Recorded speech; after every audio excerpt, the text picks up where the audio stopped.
వేదము గురించి, యజ్ఞ పూజ గురించి కొన్ని విషయాలు మనం తెలుసుకోవడానికి ప్రయత్నం చేస్తాం. ముఖ్యంగా యజ్ఞము చేయడం ఎందుకు అని ఇది చాలామందికి ఒక ప్రశ్నగా ఉంటుంది. ఎందుకు చెయ్యాలి, వీళ్ళు యజ్ఞం ఎందుకు చేస్తారు, టెంకాయలు కొట్టరే అనేటటువంటి అనుమానము ఒకటి ఉంటుంది.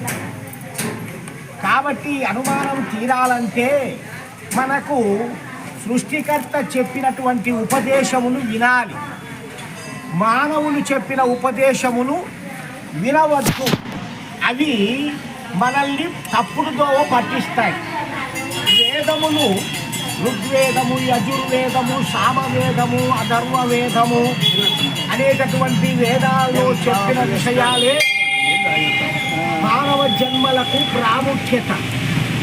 ఇతరత్ర మానవులు సృష్టించినవి మానవులు వాడితే వాటికి ఏ విధమైన ఫలము రాకపోగా దుఃఖములు మాత్రము కలుగుతాయి. కాబట్టి భగవంతుడు చెప్పినటువంటి ఈ వేద జ్ఞానం ఏం చెప్పాడు అనగా, జీవితంలో మనము చేసేటటువంటి కర్మలకు అంటే పనులకు అనుకోండి, కర్మ అంటే పని అర్థం. ఈ పని మంచి పని అంటే సత్కర్మ అంటాం, చెడ్డ పని అయితే దుష్కర్మ అంటాం. ఈ దుష్కర్మలు వదిలేసి సత్కర్మలు చేయగలుగుతాము జ్ఞానము తెలుసుకుంటే. భగవంతుని యొక్క జ్ఞానము తెలుసుకుంటే దుష్కర్మలు వదిలేసి సత్కర్మలు చేస్తాం.